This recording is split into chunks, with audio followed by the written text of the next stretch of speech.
compartiré con ustedes algunas ideas centrales sobre la valoración de la prueba aplicada a niñas y a niños.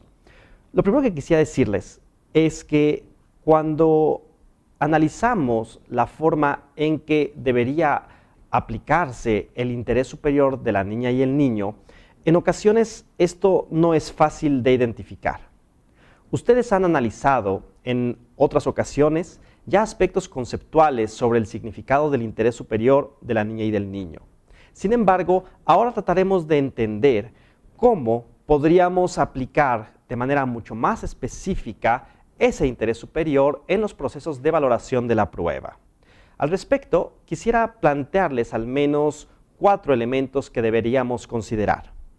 El primero de ellos tiene que ver con la diferencia en la forma como se valoran las pruebas en relación con los adultos. El segundo aspecto tiene que ver con qué pruebas son relevantes y qué pruebas no deberían serlo en función del interés superior. El tercer aspecto tiene que ver con qué metodología deberíamos utilizar para llevar a cabo un correcto proceso para la interpretación de estas pruebas. Y el cuarto de ellos tiene que ver con un criterio de especialidad relativo a la forma como comprendemos y le damos significado a esas pruebas. Empecemos por el primero. El principio del interés superior de la niña y el niño nos obliga, como ya se ha analizado anteriormente, a tener en cuenta algo que se denomina el principio de igualdad sustancial. La regla básica para el principio de igualdad sustancial es reconocer la existencia de diferencias que no deberían traducirse en desventajas o en injusticias hacia las niñas o los niños. ¿A qué me refiero con esto? Por ejemplo, muchas veces cuando las y los jueces valoran testigos en el ámbito, por ejemplo, del derecho penal, en ocasiones no toman en consideración las características y particularidades de las personas que emiten tales testimonios. De esta forma, por ejemplo, si una jueza o un juez decidieran valorar el testimonio de un niño, como lo harían con el caso de las pruebas emitidas por adultos, se cometería una grave injusticia. Si a una niña o a un niño se le exige que precise circunstancias de modo, tiempo y lugar, y los jueces tratan de valorar esas pruebas de la misma forma como se referirían los hechos por parte de los adultos, evidentemente esto constituiría una grave afectación al principio del interés superior. Por ello, un aspecto fundamental que deben tomar en cuenta las y los juzgadores tiene que ver con el desarrollo cognitivo, emocional y de desarrollo que tienen las y los niños y por tanto debe ser fundamental al momento de valorar las pruebas. En cuanto al segundo elemento es qué pruebas deberían ser relevantes para una juzgadora o un juzgador cuando analiza un caso en donde tiene que valorar aspectos asociados a niñas y niños. Aquí el aspecto más importante es analizar el criterio de pertinencia. En materia penal, un aspecto fundamental en la valoración de las pruebas tiene que ver con una decisión de las y los jueces. ¿Qué prueba es pertinente para llegar o alcanzar la verdad de los hechos? El criterio de pertinencia en ocasiones se trata de aplicar de una manera similar a como se hace en el mundo de los adultos. Esto me parece que debería ser tomado en cuenta por las y los jueces al momento de llevar a cabo un análisis integral del acervo probatorio. ¿A qué me refiero con esto?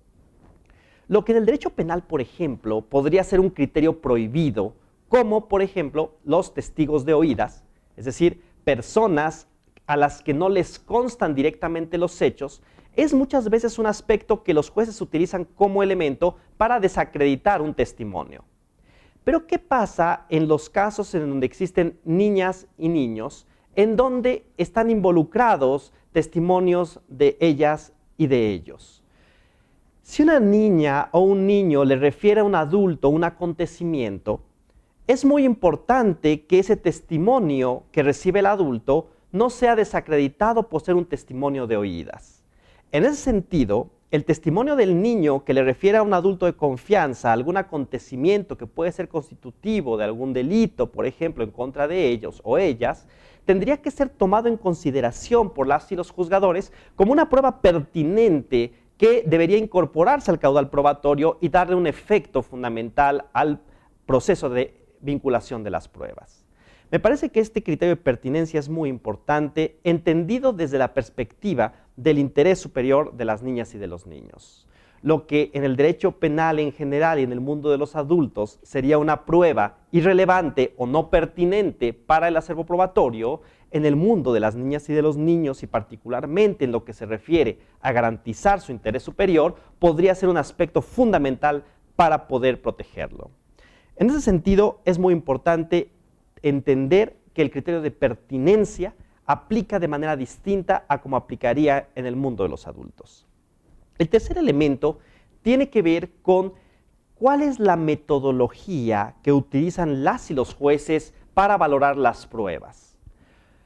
En ese sentido, es muy importante recordar que el principio de interpretación del interés superior del niño no solo es un criterio hermenéutico que obliga a los jueces a dar la máxima protección a las niñas y los niños cuando se interpreta una norma, sino que también requiere de las y los juzgadores una visión integral respecto a la forma en cómo se vinculan las pruebas.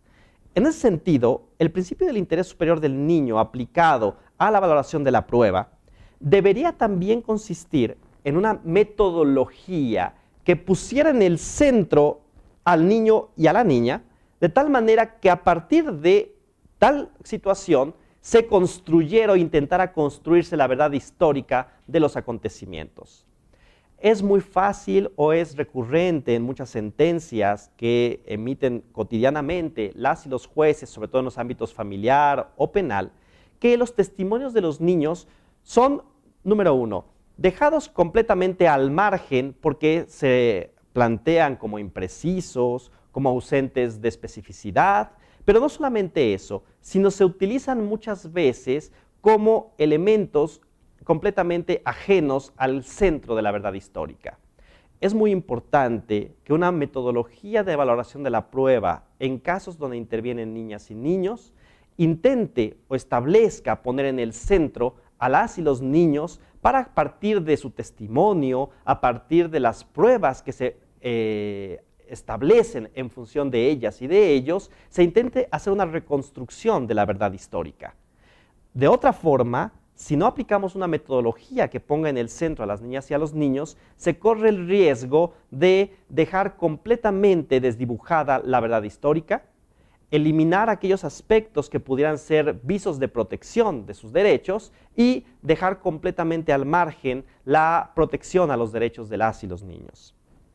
El cuarto elemento que debería tomarse en consideración para llevar a cabo un proceso de valoración de las pruebas en niñas y en niños tiene que ver con entender que el juez, a diferencia de lo que antes se pensaba, no es perito de peritos. El juez no sabe de todas las materias. Las y los abogados tenemos formación jurídica, pero no somos especialistas ni en psicología, ni en medicina, ni en sociología. Por lo tanto, es muy importante que las y los juzgadores sean capaces de auxiliarse de todas aquellas disciplinas que se requieran para dar una correcta interpretación al acervo probatorio con el que cuentan. En ese sentido, el criterio de especialización técnica es fundamental para darle pleno sentido y aplicación al principio del interés superior de la niña y el niño. Es común que las y los jueces suelan intentar descifrar los criterios médicos o psicológicos, dándole una comprensión muy distinta a la que pudieran tener en las respectivas disciplinas. En ese sentido, me parece que es fundamental que el criterio de especialidad técnica haga entender a las y los jueces que no pueden tener el conocimiento de todas las materias y las ramas, sino que es preciso que en todos aquellos aspectos en donde no exista claridad en función de la rama de especialización sobre la que se construye una prueba, que las y los jueces sean capaces de darle plena validez o reconocer el carácter fundamental de esa especialización en la construcción de la prueba y por lo tanto en su respectiva valoración. Me parece que, y esto es algo que se analizará en etapas posteriores de este curso, es muy importante que estos criterios de carácter teórico que están detrás del principio del interés superior y de los derechos de las niñas y de los niños sean aplicados de manera práctica a partir de herramientas muy concretas como las que acabo de comentarles. Si tomamos en cuenta estos principios que les he comentado, por lo menos podríamos ser capaces de dar sentido específico al significado del interés superior de las niñas y de los niños.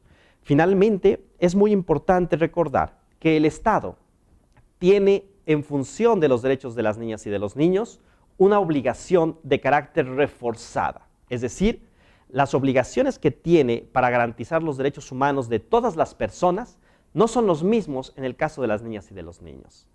El Estado debe recordar que además de esas obligaciones generales, tiene otras obligaciones reforzadas que lo obligan a adoptar acciones muy concretas, muy puntuales, para no desproteger esos derechos.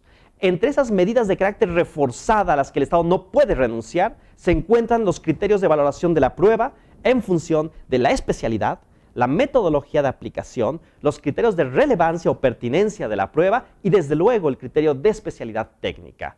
Por ello, es muy importante no perder de vista estos elementos al momento de valorar las pruebas en expedientes que tienen en el centro la protección de los derechos de las niñas y de los niños. Muchísimas gracias.